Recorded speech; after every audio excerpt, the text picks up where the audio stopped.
తమ్ముడు మీరు మాట్లాడండి. ఆ రోడ్ సమస్య చెప్తా అన్నారు కదా, సంపూర్ణంగా రామన్నకు అర్థమయ్యేటట్టు రోడ్ ఏడికెళ్ళి తీస్తున్నారు, ఎందుకు అవసరం, అది ఎందుకు అవసరం లేదని స్పష్టంగా చెప్పే ప్రయత్నం చేయండి.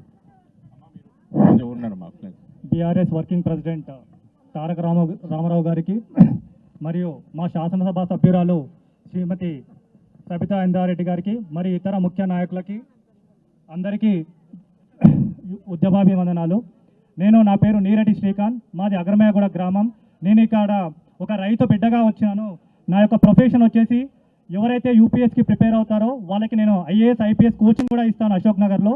కానీ ఇక్కడికి వేదికకు వచ్చింది మాత్రం ఒక రైతు బిడ్డగా వచ్చాను.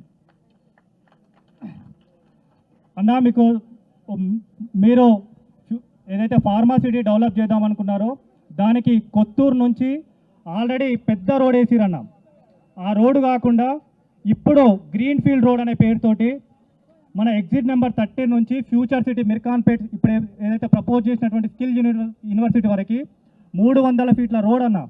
ఆ రోడ్ ప్రపోజ్ చేయడం వల్ల ఎంతోమంది చిన్నకారు రైతులు మొత్తం భూమి కొట్టుకోబోతుందన్న.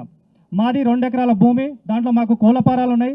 మా నాన్న ఎక్కడికి కూడా కూలికి పోవద్దు అని చెప్పేసి అమ్మ నాన్న వాళ్ళకి కోళ్ళపారాలు సెట్ చేసేసి నేను హైదరాబాద్లో ఉండి చదువుకుంటున్నాం అండ్ చదువు కూడా చెప్తున్నాం.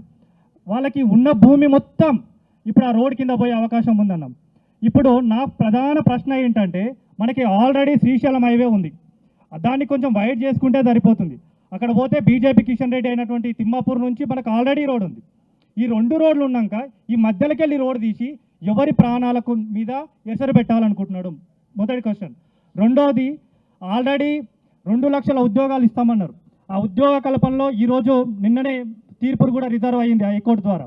అది ముందుకొచ్చే పరిస్థితి లేదు. ఇటు రైతు బిడ్డలకి ఉపాధి కల్పించడంలో ఫెయిల్ అవుతున్నావు, ఇటు రైతుల యొక్క జీవనోపాధి కూడా నువ్వు వాళ్ళని విఫలం చేస్తూ ఉన్నావు. ఒక ఫ్యూచర్ సిటీ పేరు చెప్పి ఇక్కడ ఏ బడా బాబు కంపెనీలకి, ఏ రియాల్టర్ల కడుపు నింపనికే చిన్న రైతుల కడుపు కొడుతున్నావు అని నేను ప్రధానంగా ప్రశ్నిస్తున్నా. అన్నా, మీరు ప్రధాన ప్రతిపక్షంగా దీన్ని మీరు అసెంబ్లీలో మాట్లాడాలి.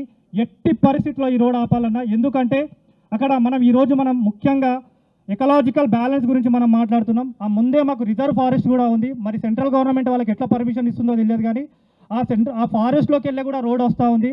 దానివల్ల ఎకలాజికల్ బ్యాలెన్స్ దెబ్బతింటా ఉంది, ఇక్కడ రైతుల యొక్క జీవనోపాధి దెబ్బతింటా ఉంది. మరి నిన్న మేము మా రైతు బృందం కూడా కలిసి కలెక్టర్ గారికి కూడా విన్నవించుకోవచ్చండి.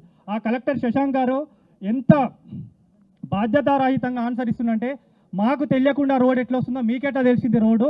మరి ఆయన రోజు పేపర్ చదువుతలేడా?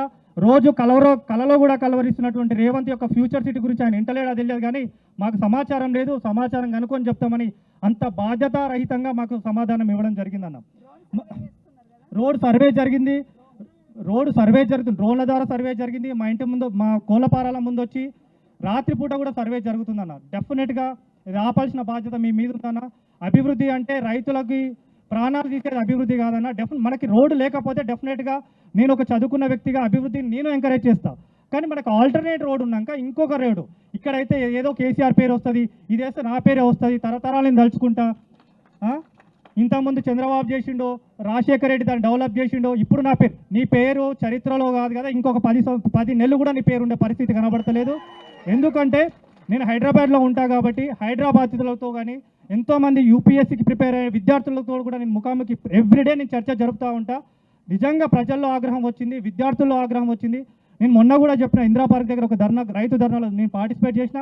నువ్వు ప్రభుత్వంలోకి వచ్చింది తప్ప ముఖ్యమంత్రి ఎవ్వరు కూడా నేను ముఖ్యమంత్రి చేసుకోవాలనుకోలే. ఎక్కడైనా ఏ రాష్ట్రంలోనైనా 10 సంవత్సరాలు అధికారంలో ఉండడం వల్ల కాస్తో కూస్తో వ్యతిరేకత వస్తుంది. ఓట్ల పర్సెంట్లలో మనకేం తక్కువ రాలే, కానీ కొంచెం సీట్లు నష్టపోయినాం. ఆ వ్యతిరేకత నీకు ప్లస్ పాయింట్ అయింది తప్ప నీ మీద అభిమానంతో ఎవ్వరు కూడా ఓటేయలేదు. డెఫినెట్గా మీరు దాన్ని ఆపాల్సిందే. రైతుల ప్రాణాలతో చెలగాటం ఆడొద్దు. ఆ ఫ్యూచర్ సిటీ మీరు డెవలప్ చేసుకోండి. కానీ ఇక్కడ నుంచి ఆల్రెడీ రోడ్ ఉంది, రోడ్డుని మాత్రం వేసి మమ్మల్ని ఇబ్బంది పెట్టారు. ఒక మాట మీకు ఐడియా ఉండాలి కాబట్టి చెప్తున్నా. మీరు ఫ్యూచర్ సిటీ అంటున్నారు, మీరు చదువుకున్న అబ్బాయి ఇతరులకు చదువు చెప్తా అని చెప్తున్నారు. చిన్న విషయం, మనము 2015లో మొదలుపెట్టి 22 దాకా నానా తంటాలు పడి రైతులను ఒప్పించి మెప్పించి ఇక రకరకాల కోర్టు కేసులున్నా అదున్నా ఇదున్నా మొత్తం దాదాపు 14,000 ఎకరాలు ఫార్మా సిటీ అనే దాని పేరు మీద తీసుకున్నాం. ఇక్కడ ఇంపార్టెంట్ పాయింట్ ఏంటంటే శ్రీకాంత్, ఫార్మా సిటీ కోసమే సేకరించిన భూములు అవి. ఫార్మా సిటీకి తప్ప ఇంకా దేనికి వాడినా కూడా చెల్లదు. అది ఫ్యూచర్ సిటీ అని పేరు పెట్టినా, లేకపోతే ఫోర్త్ సిటీ అని పేరు పెట్టినా, ఏఐ సిటీ అన్న, ఇంకో సిటీ అన్న, ఆ భూములు వెంటనే తిరిగి రైతులకు ఇవ్వాల్సి ఉంటుంది. ఎలక్షన్ల ముందు మీకు యాదికుండాలే, కోదండరెడ్డి గారు, కోమటిరెడ్డి వెంకటరెడ్డి గారు, ఇంకా చాలామంది ఇక్కడ ఉండే పెద్దలు, రేవంత్ రెడ్డితో సహా, మల్రెడ్డి రంగారెడ్డితో సహా, అందరూ బట్టి విక్రమార్కతో సహా ఏం చెప్పిండ్రు? మా ప్రభుత్వం రాగానే ఫార్మాసిటీ రద్దు చేస్తాం, కేసీఆర్ బలవంతంగా భూములు గుంజుకున్నాడు, రియల్ ఎస్టేట్ దందా చేస్తున్నాడు, మీ భూములు మీకు తిరిగిస్తామని చెప్పింది. నేనేమంటున్నా అంటే, ఇప్పుడు ప్రభుత్వం ఇప్పుడు స్పష్టంగా తేల్చి చెప్పాలి. ప్రభుత్వం రాగానే ఏమన్నారు? ఫార్మాసిటీ రద్దు చేసినామని స్టేట్మెంట్ ఇచ్చిండు, శ్రీధర్ బాబు ఇచ్చిండు, రేవంత్ రెడ్డి ఇచ్చిండు. ఇప్పుడేమంటారు? కోర్టులో ఎరికేనా? ఎందుకంటే వాళ్ళకి తెలుసు, కోర్టుకు పోయి కోర్టులో మరి ఉన్నదా ఫార్మాసిటీ లేదా అని చెప్పి కొంతమంది రైతులు కోర్టుకు పోయారు. పోతే కోర్టులో ఇప్పుడు ఏం చెప్తున్నారు?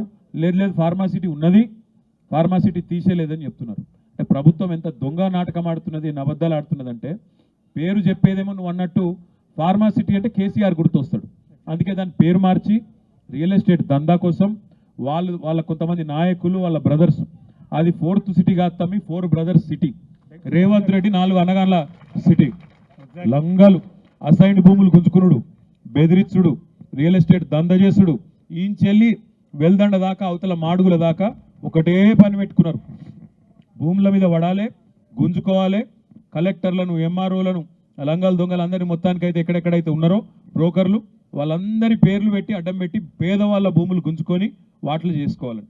శ్రీకాంత్, మీరు చదువుకున్నారు కాబట్టి మీకు ఒకటే చెప్తున్నా, మీరు మీ తరపున మీ కుటుంబానికి 2 ఎకరాలు ఉంది, నువ్వే పర్సనల్గా, నా రిక్వెస్టు, నువ్వే పర్సనల్గా బాధితుడు కాబట్టి మొత్తం న్యాయపరమైన ఖర్చులని పార్టీ, బీఆర్ఎస్ పార్టీ పెడుతుంది, నీకు ₹1 తలగది.